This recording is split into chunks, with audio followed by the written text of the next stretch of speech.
After a Labor Day weekend, which saw another mass murder in Texas that killed 7 and wounded 25 with an assault rifle, when Mitch McConnell was asked today about gun safety legislation, he created a new operating principle for the United States Senate. This is the latest of many new McConnell rules that he has introduced as majority leader that stifle democracy.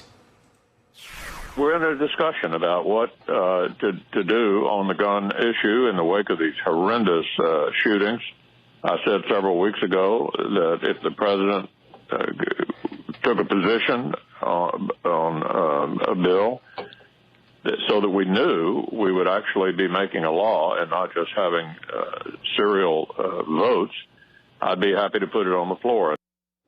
If the Senate could only debate bills that are guaranteed to pass and become a law, be signed by the president, then here's a small sample of things that would never have become the law of the land. Social Security, the Civil Rights Act, the Voting Rights Act, Medicare, Medicaid, the Affordable Care Act, and many, many more. Back with us is presidential candidate, Senator Amy Klobuchar. So how about the new McConnell rule? We have to be guaranteed that this will become a law. Literally, he is giving up the power of the Senate, not only as a counterbalance, but as you know, the Senate sometimes has passed bills, including some farm bills, where then the president vetoes and we override the veto. So you have that situation. And on a topic like this, where the country is crying out for action, where a recent poll showed the majority of Trump voters want to see universal background checks, which is one of the 3 bills sitting on Mitch McConnell's desk, where we saw the ordinary courage of these people that just rose to the occasion, saved their babies, cops showing up in 1 minute in Dayton. You think of what has happened in this country in just the last few weeks. And for him to say, well, I don't know what the president wants to do. We should put those bills up for a vote. We should pass them. And because I sat across the table from Donald Trump after Parkland, and he 9 times said, I had some hash marks on a piece of paper, that he wanted to pass a universal background check, let him veto it then. He said he wants to do it. The Washington Post, in an editorial that will appear tomorrow, has a list of names of mass murder victims, and it's addressed specifically to Mitch McConnell. There we see it on the screen. Do something, Mr. McConnell. The Senate must act on guns. So the Washington Post is focusing the pressure on Mitch McConnell. Exactly. He puts those bills up.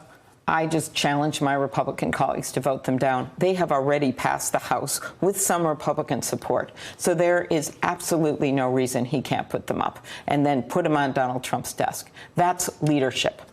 In that same interview today, let's listen to what he said about Moscow Mitch. It is an effort to smear me. I can laugh about things like the Grim Reaper, but calling me Moscow Mitch is over the top. I mean, it's modern day McCarthyism. So he'd rather be called the Grim Reaper? I don't know. I think the problem here is actually my legislation, my bill with Senator Langford that Mitch McConnell stopped. We know that, as did President Trump's White House, stopped it from advancing for backup paper ballots. That's what caused, I think, Joe Scarborough and others to call him Moscow Mitch. That's exactly what happened. It was that bill, and also some of the other bills for social media and things that we could do. And just Senator Langford is a Republican senator. You had a Republican co-sponsor on this. We did, and we now have several versions of that bill that would simply say to those states, there's still 11 states that don't have full backup paper ballots. If you're going to get federal funding, you've got to do this. It pushes them to do it and also requires, allows for audits. And it's unbelievable to me. What he doesn't seem to understand about McCarthyism is Joe McCarthy was accusing a lot of people falsely of doing things they did not do. Joe Scarborough was accusing him, as Moscow Mitch, of doing what he said he was doing publicly. There's a pretty big difference there. It was very public, and he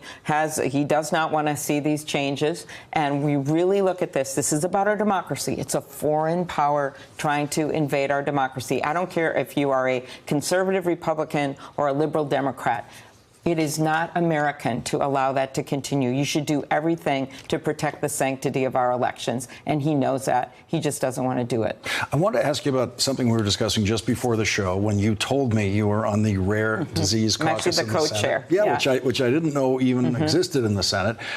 Isabel Bueso, who Rachel has been doing great coverage on, we've been talking about her on this show, really trying to save her life, trying to get her story told. The New York Times broke the story, trying to get it to the attention of someone in the Trump administration who could see this for what it is. Apparently, that has happened. The Trump administration appears to be in the process of reversing their death sentence to Isabel and all of the other patients in this country who have been getting automatic 2-year renewals of their right to stay here for life-saving medical treatment. What this is about, it's about these kids, of course, and saving their lives, but it's more than that. It's about saving the lives of Americans as well.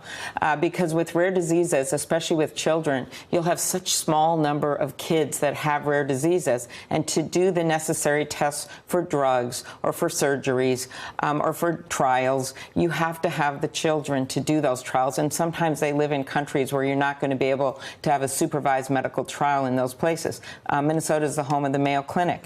So I've been involved in a lot of these cases. And you just can't do this. This is not America to send a sick kid off to die. We know that. But we also should think about what this means for us as really a medical mecca. Our country has been a lead. The whole world has relied on vaccines that have been developed here. And we've relied on vaccines that have been developed in other countries. So this is something that is a world problem that we cannot be as successful of saving kids' lives that are born in America and grow up here, unless we also are saving the lives of kids in other countries. Now, you had this struggle in your own family with your own daughter with a rare disease, and so it seems like someone in the Trump administration, whoever did this, they didn't have any public comment on it. They just made this decision. Yeah. They sent out these letters to people, possibly not even realizing that these were death sentences. I have no idea. And when and my daughter, she was very sick when she was born. She couldn't swallow. We never actually quite figured out. And over time, she got better after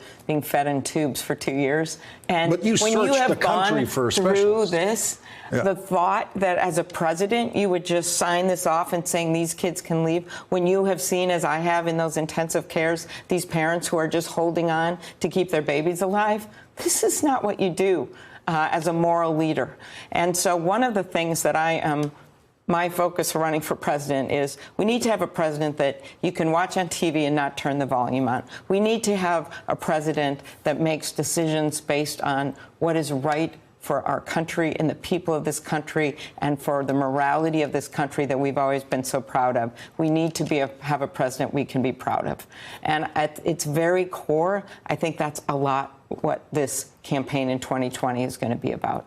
Senator Amy Klobuchar, thank you very much for joining us tonight. Really appreciate it. Thanks for checking out our YouTube channel. Subscribe by clicking on the button below for more from The Last Word and the rest of MSNBC.